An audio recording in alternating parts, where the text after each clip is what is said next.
I'd like to welcome everyone to our panel, which is going to go like a house of fire, and it's going extremely quick. It's amazing how little time we have to discuss this incredibly complex topic, constructing the operatic Afro-Diaspora. And I wouldn't dream of doing something like this without being in the company of the people I'm going to introduce now, starting with Dr. Courtney Bryan, who is the Albert and Linda Mintz Professor of Music at Newcomb College in the School of Liberal Arts at Tulane University, and a creative partner with the Louisiana Philharmonic Orchestra. She holds a DMA in composition from Columbia University, and her award-winning music draws upon jazz and other types of experimental music, as well as traditional gospel, spirituals, and hymns. She was the 2018 music recipient of the Herb Alpert Award in the Arts, a 2019-2020 recipient of the Samuel Barber Rome Prize in Music Composition, a 2020 United States Artist Fellow, and recipient of the 2021 Civitella Ranieri Fellowship. Welcome, Dr. Bryan. Thank you. Dr. Fredara Hadley, PhD, is an ethnomusicology professor in the music history department at the Juilliard School in New York, where she teaches courses on ethnomusicology and African American music. Dr. Hadley has presented her research at universities and conferences, both domestically and abroad, and has been published in academic journals and other publications.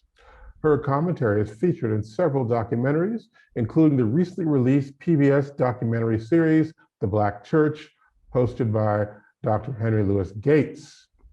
Dr. Hadley's ongoing research projects focus on the musical impact of historically Black colleges and universities, and on Shirley Graham Du Bois in particular, one of the earliest Black women musicologists and opera composers. Welcome, Dr. Hadley. Thanks, excited to be here. Dr. Matthew D. Morrison, native of Charlotte, North Carolina, is an assistant professor in the Clive Davis Institute of Recorded Music at New York University's Tisch School of the Arts. He holds a PhD in musicology from Columbia University. He has worked in collaboration with the opening of the Shed, NYC, with the Glimmerglass Festival Opera, and has held fellowships at Harvard University and the Library of Congress. He is currently completing a book entitled Black Sound, Making Race in Popular Music in the United States, which considers the making of race, intellectual property law, and American popular entertainment out of blackface minstrelsy. Welcome, Dr. Morrison. Thank you.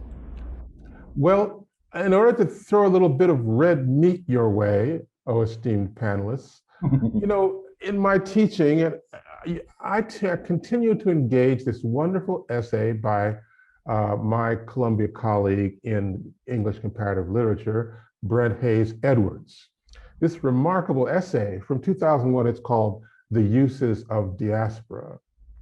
And I realized that over the years, as I've developed a kind of, there's been a nascent dialogue I've established, which I'm working on here in Germany, for example, on Afro-Diasporic contemporary music. And my use of the term Afro-Diasporic in classical music really comes a lot from this essay by Brent Edwards. Now, he says, for example, that diaspora as a term has only been in the past 40 years, maybe 60 years now, since he wrote it in 2001. Only in the past 60 years has this been a term of choice to express the links and commonalities among groups of African descent throughout the world.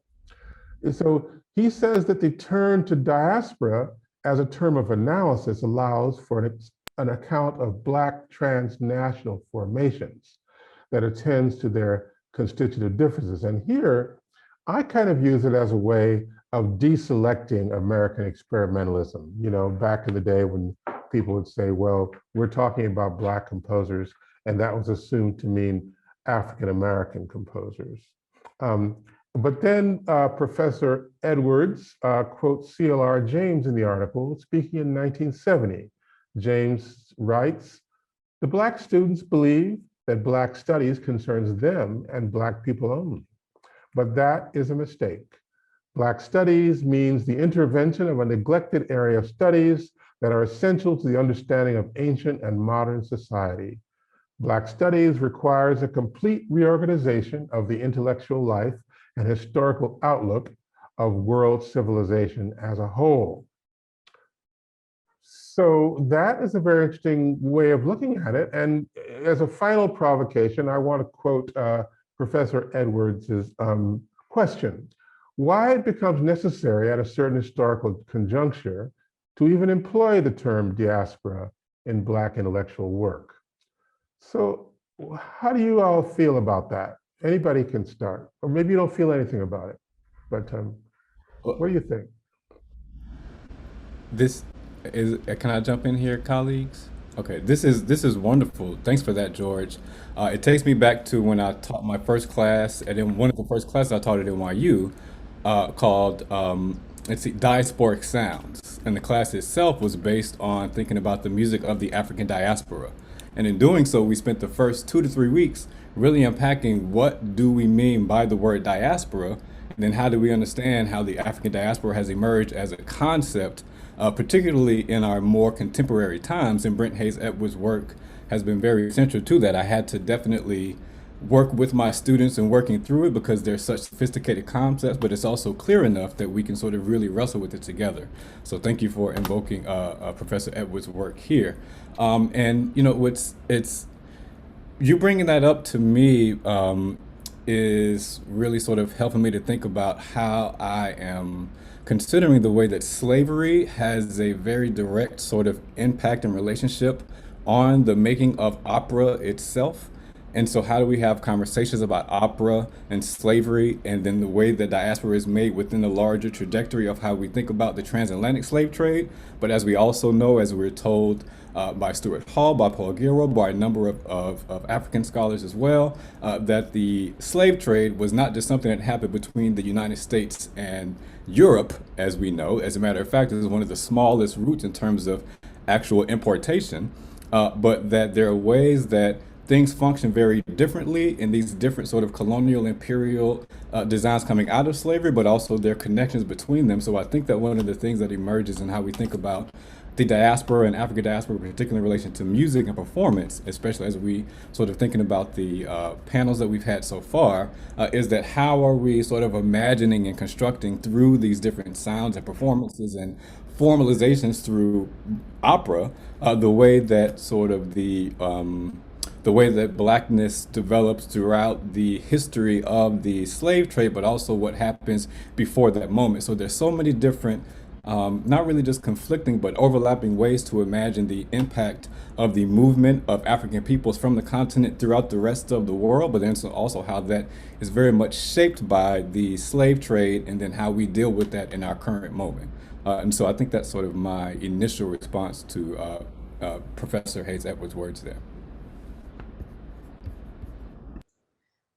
Yeah, that was a great introduction, and thinking about the complexity of place. And also, there was an article that I read, and while you were speaking, George, I was trying to remember the name of the article. If I remember, I put it in the chat, but it talked about the hegemony of Black American culture in the kind of cultural Black Atlantic, where it takes the place of, when we say Black, the assumption is that we mean Black American, or it simplifies or flattens the disjunctures and the complexity of what we're referencing, and thus flattens the contradictions and the complexity of the cultural forms, including music and art, that we are talking about.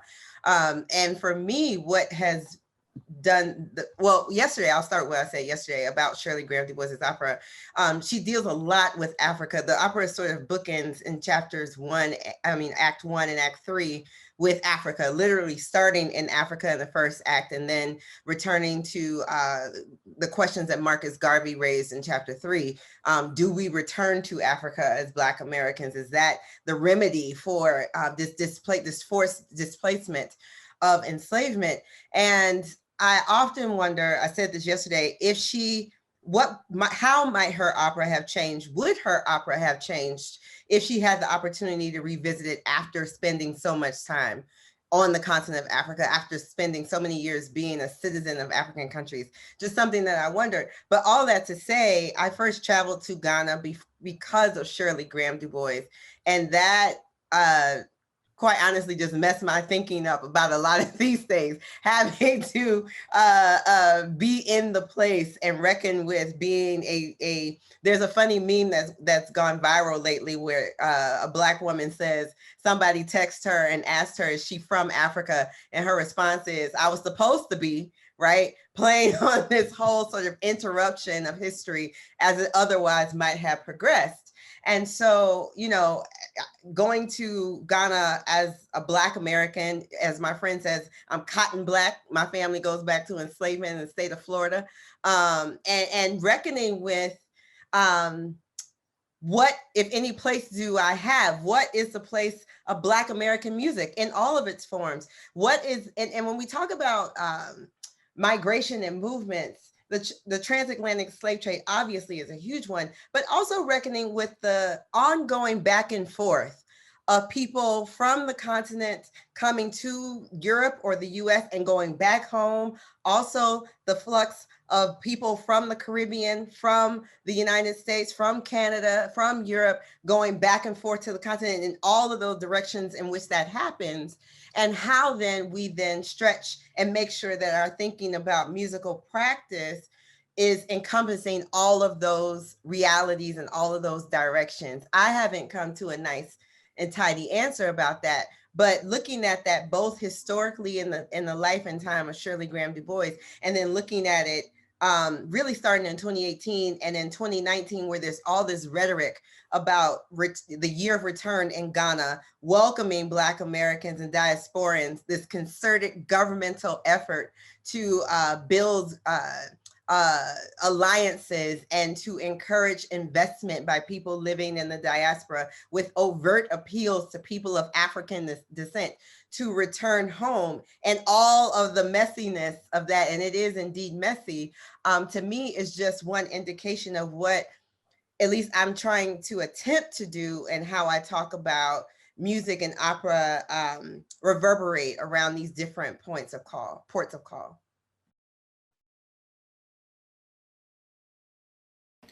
My response will just kind of be just a response that I'm really excited about. I'm sorry, I'm turning it back to you, George, but but about the work that you're doing in Germany, and the list that you've shared with people so far, like as far as the conference, that, you know, I was able to tune into parts of the conference, and one of the things I've really been looking forward to this summer, and of course going forward, is just like spending time with a lot of this music, like a lot of names that are new to me of Black composers from different parts of the world. So I think my response is just that. I mean, it's been interesting one-on-one having conversations with other Black composers over the years, and just thinking about even during my time at Columbia, say like Ideally Kumalo and I were there at the same year, and Ideally from South Africa, and me from here, from New Orleans, and also my family from Jamaica. But I remember us talking about us, I mean, I was just talking about our own experiences. So on a personal level, just thinking about like conversations I've had with Black composers, but then to be on like the program that you curated with the London Sinfonietta, just like to hear these different voices of composers from the diaspora of different generations. I'm just fascinated with how much is out there. I mean, not how much is, how many people are out there doing this work, how many composers, and I'm just like really excited to just do like a whole lot of listening and learning. Well, you know, the funny thing about this is that I think when I got here, I started to question the idea that we needed to frame the notion of diaspora in terms of the slave trade. Let me explain this for a second. You know, I'm looking at Obama. You know, family wasn't enslaved. You know, doesn't have any real reference to it, but clearly as a product, a diasporan product. Or if we're looking at, let's say, a second generation Nigerian American, you know, where is that? That doesn't perhaps enter into it. Or maybe the diaspora comes when they leave the US and they're not going back because they haven't really been. Maybe they're finding an ancestral homeland, but then I'm starting to think that flows, it could be a new way of thinking about diaspora, you know, being something where you that means that there's no, it's sort of like the copy without an original. You know, we don't know who's the more authentic, who's the more originary. It's not as important now. On Dile Kumalo, for example, the piece he premiered with the Ensemble Moderne was about internal migrations and diasporas within the country of South Africa. So there are diasporas within, around, cross-cutting through. And so maybe the idea is that regardless of your putative origins, if you're somehow connected with Africa in some way, historical way, then maybe you're part of that diaspora, regardless of where you come from. But I think that allows us to think in the way that Edwards is talking about. Instead of thinking about returns, you think about linkages, and across across differences. And then when you and then I like the idea of how we get to a sonic diaspora from that, or a sonic Afro-Diaspora, and how that gets constructed. I mean, maybe Shirley Graham Du Bois was part of that construction, and all of you, I mean, all of us here are really doing it in our own ways. Maybe we could think about how we're constructing these new visions of the diaspora in opera in particular. I mean, you're getting ready to write a pretty extensive opera, Courtney, right? I mean. Yeah, my mind's definitely been on opera, between starting an opera and making music that responds to other operas. Like I've been in the opera land, which has been really exciting.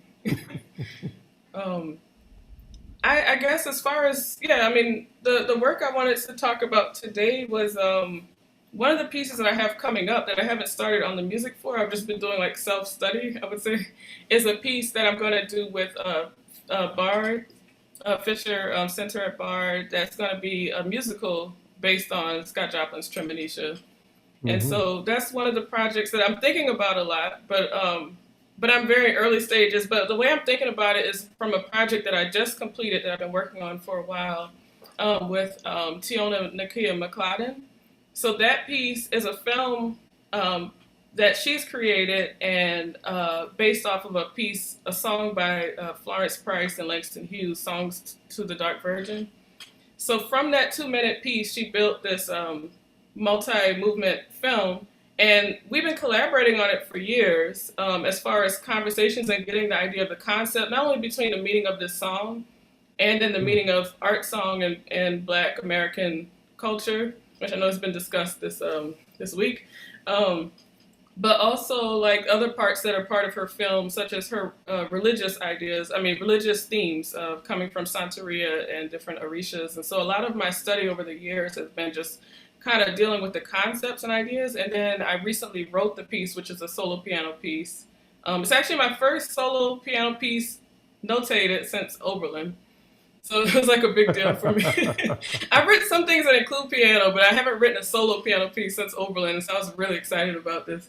And I wrote this in April, and I actually just finished it last week. So everything I put together for today is like actually a little too much. I have like these slides, but it's because I'm still kind of in the inside of it, and just finished it last week. But I did want to talk about what it meant to write a piece that's drawing from an earlier piece, that's drawing from Florence Price's song. So there's elements of quotation, but there's also me responding and trying to respond to these larger themes about Black womanhood and about the Orishas and the actual images in the film and the conversations I've had with Tiona over the years. So there's a lot of stuff that went into the piano piece, and so I have some things to share with just the process. And from doing this process, it helps guide me of how I can approach writing a piece by or this piece that I'm going to do in response to Scott Joplin. It's not about preserving a version of Tremonisha. It's about writing a piece in response and, having my own voice in that, but also honoring Scott Joplin's voice. So this kind of gave me like a way of thinking about how to do that. Are you going to share some of that for us at the moment? I can, yeah. Great, go for it. Okay. So I have too many slides, so I'll just try to do you can let me know when I'm going too long. So I consider these my musical conversations with both of these composers because, of course, there's a lot that goes into it. But here's the project, so I kind of mentioned them quickly. Tiona Nakia McLeod's Be Alarmed, the Black Americana Epic. And there's several movements, but this is movement 3, the Triple Deities. And so I finished this piece, as I mentioned last week. The premiere is going to be at the last weekend of June in Philadelphia. So I'll actually be there in person. It'll be my first time traveling to perform for something since the pandemic. So more information on that. And then the other project, the Fisher Center at Bard, the musical that I mentioned with Scott Joplin's Tremonisha. So it's produced by Bard. It's with writer Suzanne Laurie Parks and director Liliana Blaine Cruz. So we're in a collaborative process, and a lot of it will come. I'll do also, my responses once I start writing music will come from the writing. But for now, I'll just kind of say some words about it. But here are the questions that I guess come to mind with this work. It's kind of like, why do it and what do I get out of it? So why? Because I use reconstruct because of our talk, but why I compose music based off of Black composers from these different eras, and I have my own special connection to thinking about Florence Price and my own connection with Scott Joplin. I will just say with Scott Joplin, he was my first favorite composer. So once I remember when I was learning piano, and I in my early years, I was self-taught as a composer. So I basically would study pieces on piano, and then I would, based on what I was learning, I'd use that material and I would improvise and create different music. And then usually, and one of the early composers who I was very inspired was Scott Joplin. So I didn't know why my form I always had a form that was kind of like A, B, A, C, A, D. And so it was coming out of that. And then I, got different favorite composers over time and also started studying composition formally, including with you. And then honoring music and legacy through my own music composition. So that's the part where it's somewhere in between, somewhere in between preserving something and trying to recreate something the way that that composer wanted it. And then something, the other end would be like, I'm inspired by this music, I'm going to do something completely new, but inspired by maybe the story of what this composer means to me or what this piece means to me, but I'm trying to do something kind of in between that. And so the preparation. So I mentioned with Tiona, the project has gone years of conversations and also me going to her shows. Like I remember a show that she had at the Whitney Museum, which really dealt in depth with her spirituality and her art practice. And also my first time meeting her was a conversation about Julius Eastman. So as she was planning a Julius Eastman exhibit, there was a conversation that happened, and I was glad to be part of that room, and I learned a lot. But also I found that because Julius Eastman was part of my experiences, that there's some inspiration in this piece that I wrote by Julius Eastman loosely. But especially his, if I can say the word, the Nigger series. But so okay, yeah, he said it. I know it's like I'm like, if that's the name, I should be able to say it. And I say it in private anyway. So what's the necessary study and research, and so there's other things that go into this work, like me just like with Florence Price, I get curious about who she is, and I'm still, in that process of learning about her, but even like reading letters that she's done to advocate for herself as a Black woman composer, and I relate to that today. I mean, even with all the opportunities today, there are times that when I advocate for myself, I know it's very connected to my identity as a woman and as a Black person. So reading that letter is very, reading her writing is important. Scott Joplin, the idea of creating his own space to make this opera and all the stuff that he had to do on his own, but also like the history of him being this very successful composer. I was thinking about something Fredara said yesterday about sometimes we like to imagine. Anyway, I don't want to be cool. Just thinking about the success of someone during their lifetime and really celebrating that part. But just thinking what it took him to produce his opera Tremonisha.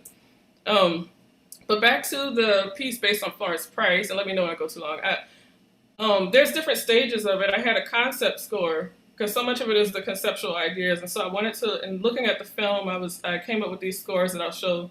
And then so there's elements of quotation. There's references to other. To ideas like the Orisha chants, and also other composers I've been inspired by.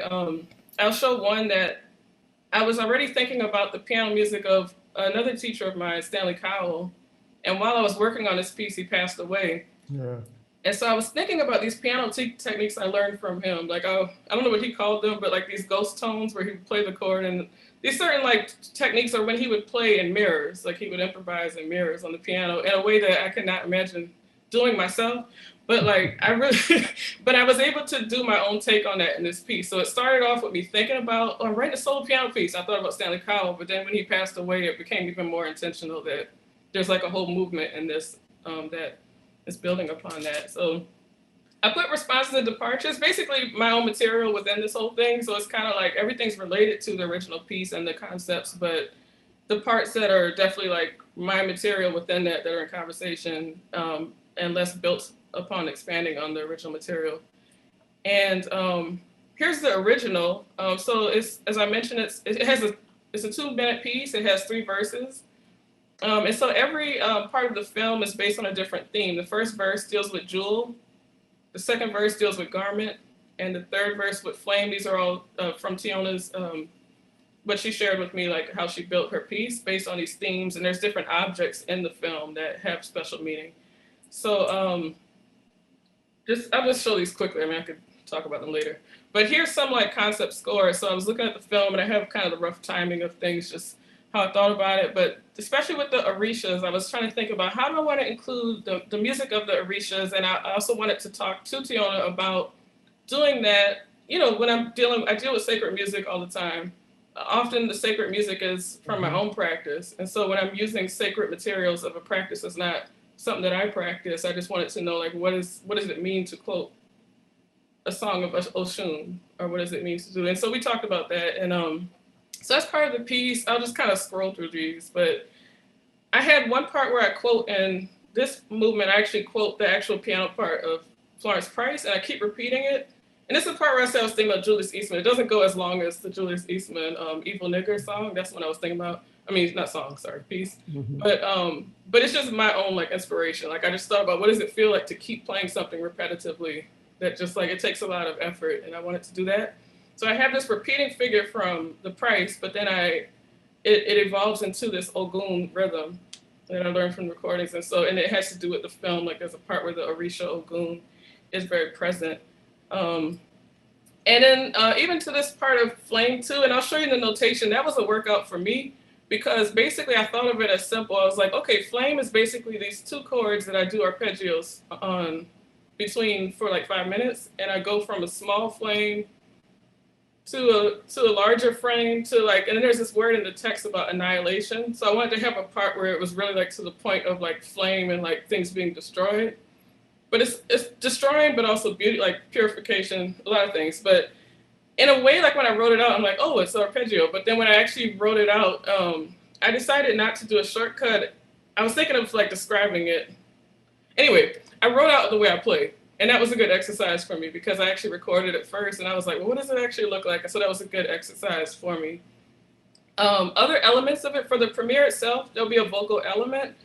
Because of COVID, we're doing it pre-recorded. So I was able to work with a wonderful vocalist in New Orleans named Joelle Dyson, who's on the lower screen.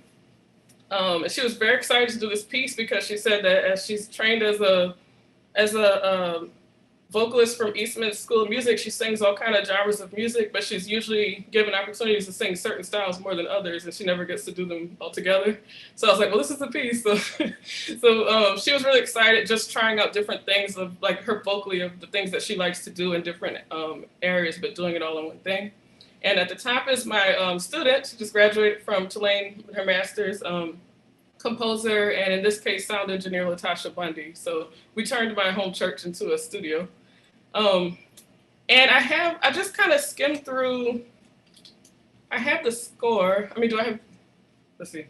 You might be running out of time. Okay. But there's a lot there already. Okay.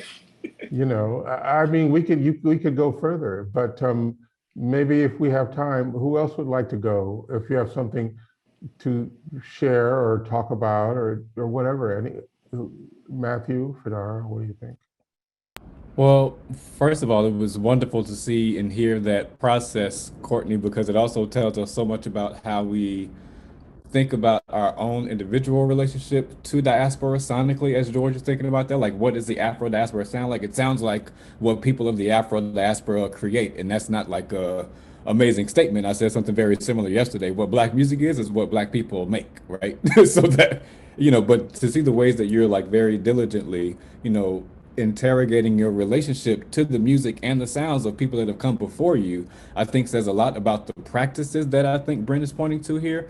The practices of diaspora, how do we actually not just keep the same sort of rhythms going, but how do we sort of internalize, engage with, they become a part of a genealogy, but also shift in very specific ways depending on the context, on the history, on the region, on the geography, and all those things. So thank you for showing us that in real time as the composer along here with George. But I also thought what George said there made me think about Brent's essay, as well as a lot of the conversation around diaspora. What does it mean to sort of superimpose this idea of diaspora onto the African continent and then where its people has gone from there? Especially since sort of within the discourse, diaspora develops as a word to describe in particular sort of the way that Jewish identity and Jewish communities form in the world, especially in relation to the pogroms and anti-Semitism that happens in Europe in particular in the 19th and 20th centuries, right? So it really comes out of that. And so there's a certain way that even as we embrace diaspora a lot as Black people, Black scholars, Black musicians, that there's a way that it, in some ways, it ruptures. It reminds me of what Kay Gurrow talks about in his work on frottage, right? Things rub together in Blackness in ways that produce stuff that may or may not be comfortable for us, but it's the reality, right? So then how do we place and imagine the way that again Black people, African people from the continent dispersed throughout the world under these various conditions, and how do we sort of pay attention to the specificities around that in a lot of ways? And so again, but then I also think about the similarities, right? I think I was thinking this week in particular, there's a certain way that essentialism became a bad word in the academy, and it really shapes the way that a lot of scholarship has developed as a result. Where we don't, in a lot of ways, do what Ali Wilson or do what Black scholars in some ways were trying to do, to be clear, like these are some things that we know exist because we can feel it, right? So how do we take the feeling, the things that we carry with us, again, through these different ruptures and disruptors, but that still sort of has a resonance that's very real to us in the way that Courtney brings in, these very specific Orisha rhythms that we know exist and that show up in all different forms of Black diasporic music, popular and non-popular, right? Classical music. And so that just has me thinking around those things there.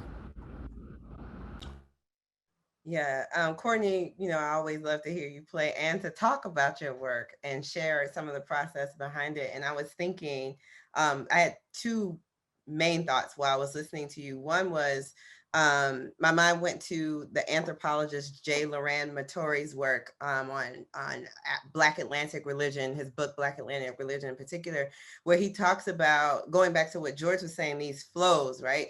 He uses the metaphor of dialogues, like these things are in dialogue with each other and they kind of reverberate and shape and inform each other in conscious and subconscious ways. And I was just thinking, I think that whatever we mean when we say diaspora, if we mean it to reflect connection to Black people in different points in time and place, is more of a default than an aberration. We tend to do that more often than not, either in an intentional conjuring or engagement, or it's sort of just there.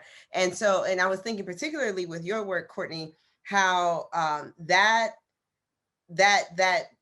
dual movement of both place and time, what you're doing in terms of time of placing yourself in the present moment in dialogue with these pieces and these composers that have come before you, not just in your composition and in your responses, but even in your study of how you're approaching Florence Price, right? You're talking about and understanding that I think that's really powerful. How she had to advocate for herself as a Black woman composer is directly tied to the moments in which you find yourself having to advocate for yourself as a Black woman composer all of these years later, despite there are certainly increased opportunities for you, but the systematic structures that demand that kind of advocacy have not been annihilated, have not been obliterated. That's when I think we start to think a little bit about the work of people like Christina Sharp and the afterlives of enslavement, and sort of how these are enduring structures and all of that, that we're still, in some cases, treading. And so those are my two thoughts, just how, you know, we that tends to be what happens in Black music. Again, the first time I went to Ghana, I was just like, Black people, African as hell. Like and didn't even know it, right? Not just like the kente that you may break out for Kwanzaa or graduation or something like that, but like literally the food ways, approaches to time in general, just things that I didn't even know were sort of cultural in that sort of really extensive way. And I think Matthew's right. Perhaps we overused essentialism at some point, but now the pendulum swung too far to the other end. And I think if we're going to grapple with nuance, it isn't just the disjunctures, but it is also the similarities and the resonances as well. You know, this is amazing, and it made me think of something else that which we might want to think about as we move toward trying to engage with this construction of the operatic Afro-Diaspora. And I think that this is what Matthew just said, reminded me of my experiences here in Germany, where even with my not great but rentable grasp of the language, I've had to go on the radio from time to time, and or I read things in the paper where people say, is there a Black sound in contemporary music? And so I'm thinking, the African point of view is if there was just one, and what would that be? You know, I mean, the search for pure and unspoiled Blackness is one of the things by which we've been grappling here with. And against that, we have the notion of the Afropean, which is coming up now in this part of the world as an articulation of a certain kind of diaspora. And not an essentialist Blackness, but really what maybe constructing the Afro-Diaspora in opera comes down to a different, not an essentialist Blackness, where we know what Blackness sounds like, and we say, well, we know it's Black because it's different from this, or we know it's Black because it sounds like this. You know, and to be direct, that was a strategy of a certain generation or a couple of generations of Black composers, which is to establish difference as a means of establishing an identity. So if you look at, let's say, William Grant Still's First Symphony, the blues in sonata form, what does that represent? Does it represent musical hybridity? Or one approach would be, is it the new Negro business of racial uplift of folk materials? I think of it as more of the meeting of equals to construct a new situation, and using sonata form as a vehicle for doing that, and constructing, what we look for, I think, in this notion of the African diaspora is really something that Muhal Richard Abrams was quoted as saying in a Dutch language publication. It's translated into Dutch. So I translated it back into English, and it amounts to this: we know that there are different types of Black life, and therefore we know that there are different types of Black music, because Black music comes forth from Black life. And so if that is true, there are a potential infinity of stories to tell about this. But one thing I wanted to ask you, this gets me around to what Brent Edwards was saying. He says that the African diaspora concept is formulated expressly through an attempt to come to terms with diverse Black traditions of resistance and anti-colonialism. So, what would a decolonized operatic regime sound like? That's my question before we start taking questions from the audience.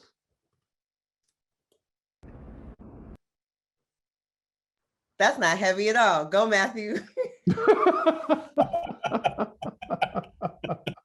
No, well, because you use William Grant Still as an example, right? In his first, Afro-American symphony.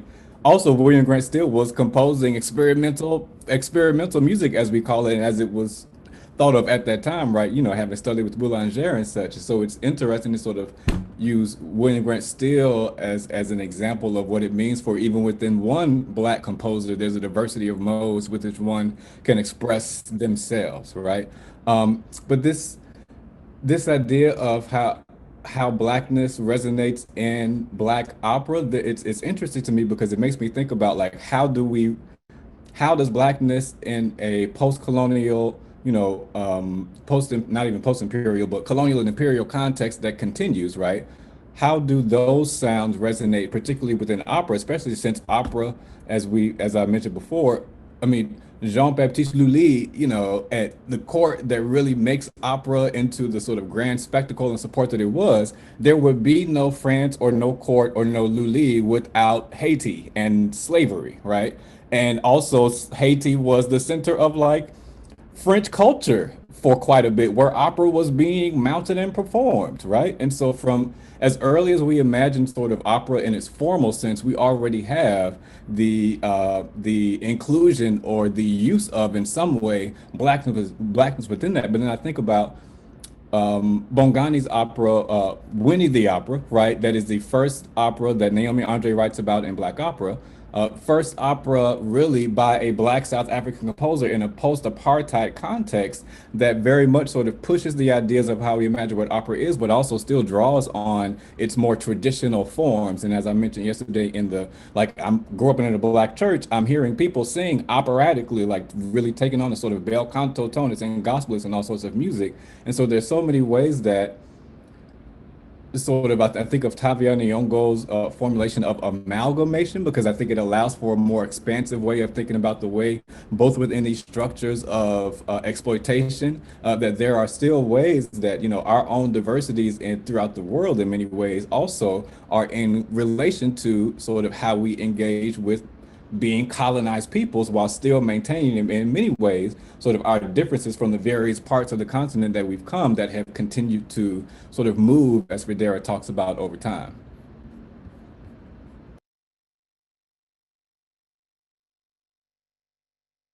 Well, yeah,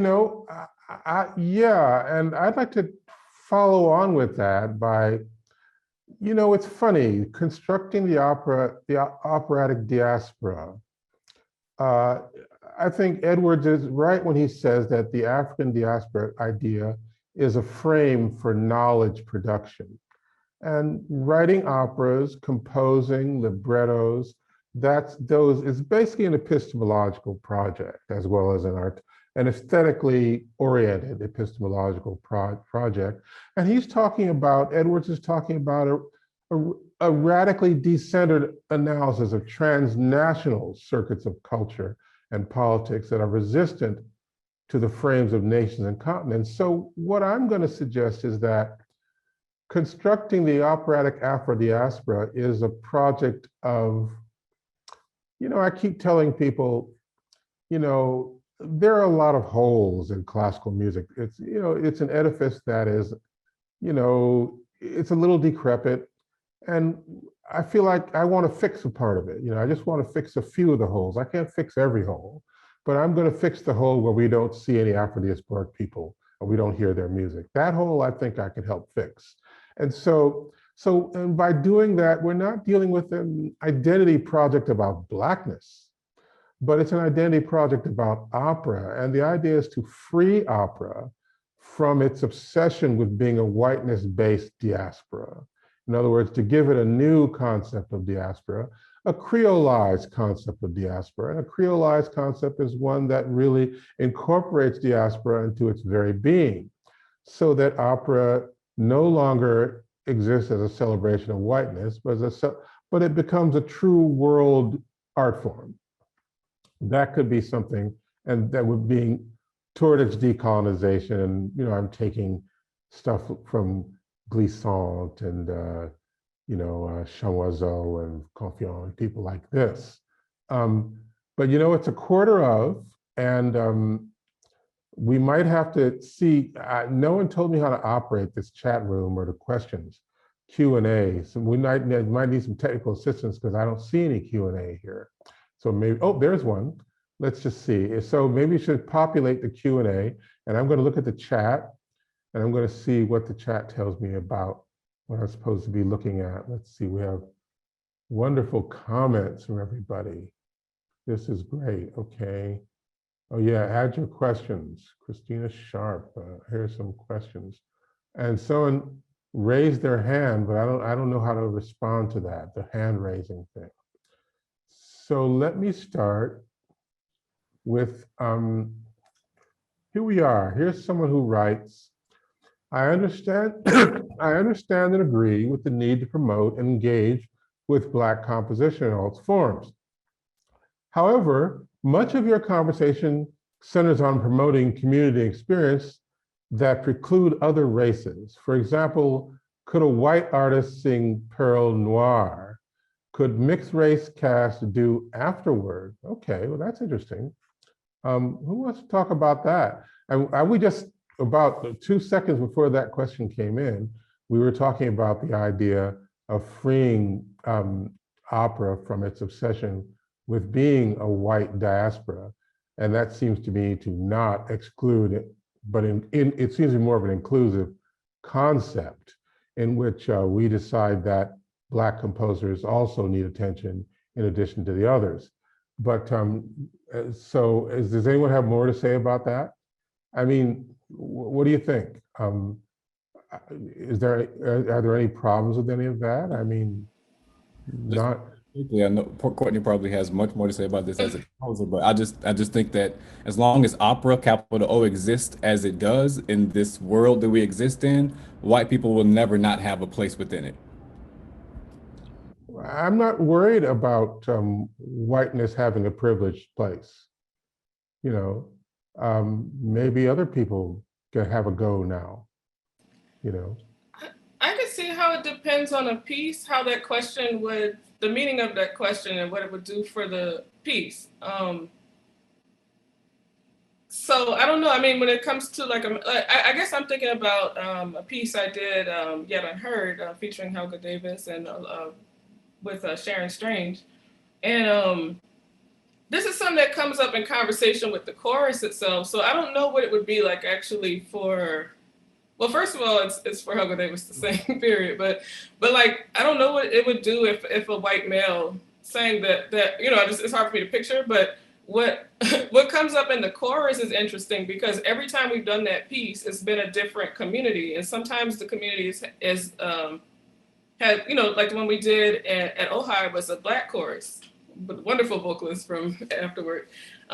So that was a Black chorus. Then we had choruses that had no Black people in it, maybe a mix of other races, you know, but each time we've done it, it's been different. And it's something that the performers themselves found interesting to discuss. Like, they're like, what does it mean to you?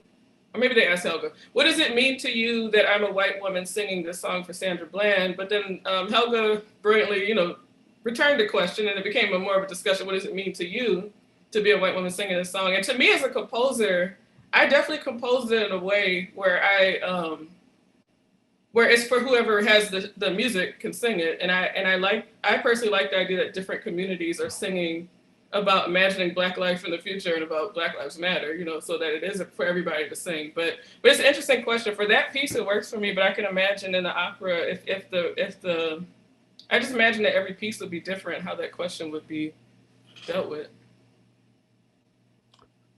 Let's go to the next question, because here's an interesting one. It says here, I don't know what the concept is, but do you think that this concept will engage more Black audiences in urban areas?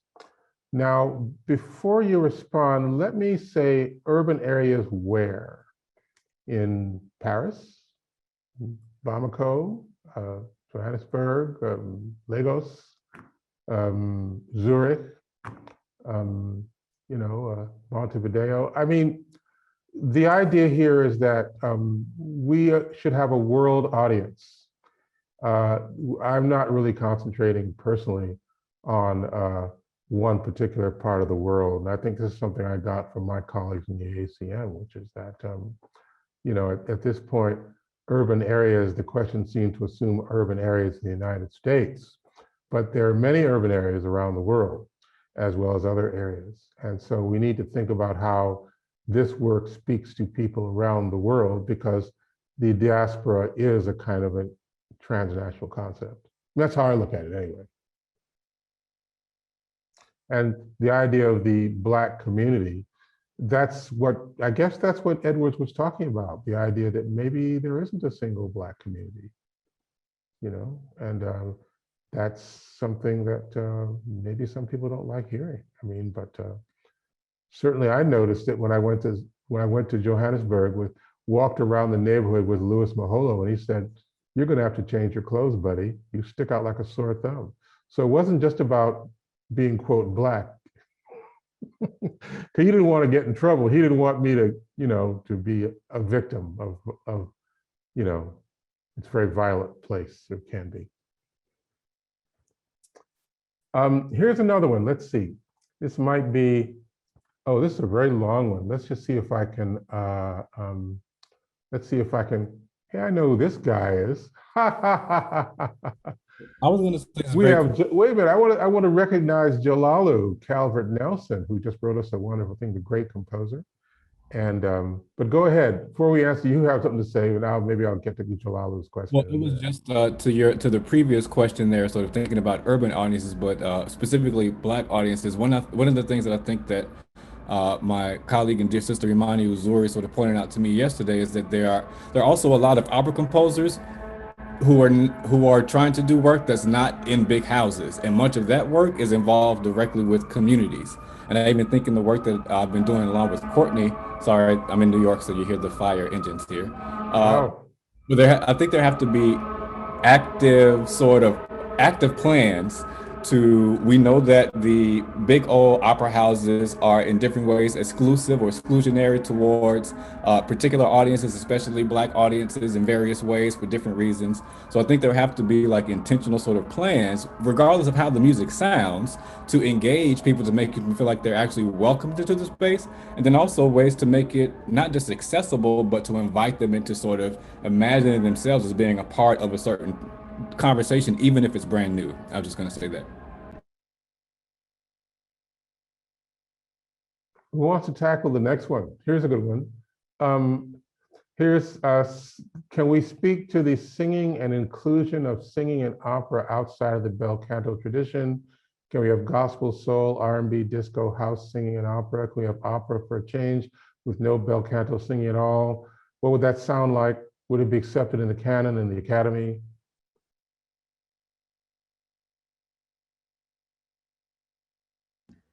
I feel like there's a tradition of people doing that and deciding that they're not interested, like from the outset. That is not what they're courting. They are making, in your opera, George deals with this, making the music that they feel, and they're just putting that out into the world and letting that live where it does. And sometimes it either finds a place where it is appreciated by the capital O big opera, but that sort of experimentation is a thing that has been going on. I think will continue. We've had hip hop operas, and I think that kind of experimentation is a part, again, of what Black music does in all of its most expansive forms. And I think it's fine. I think it's great for people to create something. Number one, to create something. Number two, create it knowing that it likely will not be appreciated because of their artistic choices, and deciding to do it anyway. I think that is necessary and important.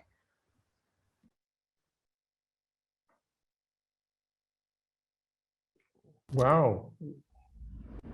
I mean, I think it also kind of gets to just what the composer Calvert Nelson points to. I think Fredara addressed that there as well, as like Black composers should literally be able to sit down and compose what it is that they want to compose, but there are also so many structures, expectations, hurdles and things that may or may not allow them always to do that, right? And so I just want to address, what he pointed to there in relation to Fredara's point.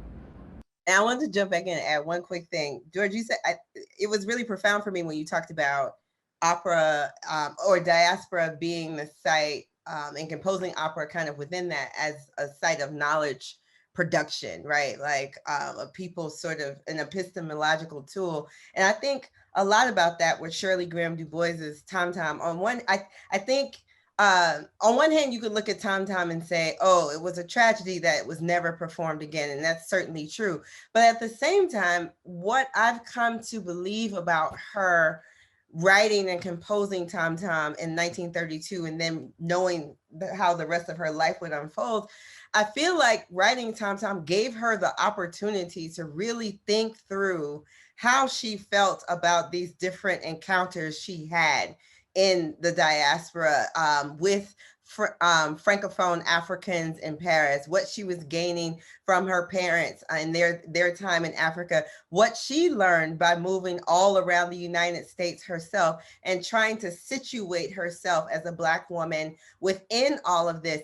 And then I think it is Tom Tom and her writing of Tom Tom that helps her to really imagine her own thoughts and politics and ideologies about this that she would go on to live out for the rest of her life. So I find myself wondering, does she get to being a Pan-Africanist if she had not had the opportunity to write Tom Tom first? And so, you know, all of those kinds of ideas and ways of gaining knowledge for me are embedded in what she brings to the composition, to the opera itself. Well, we have exactly 2 minutes and there are a lot of big questions here.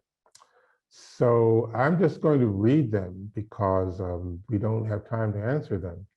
Here's one I'd like to have more information about. Are any of you in conversation with opera and or zarzuela composers of color in Brazil and Cuba? How does that section of the Black Atlantic enter into the larger conversation of an operatic Afro-Diaspora? Here's another one. Isn't the whiteness of opera maybe other unwarranted and parasitic? How does any white person in 2021 have any defensible claim to be more related to an 18th century Austrian than any non-white person? Well, I can imagine that.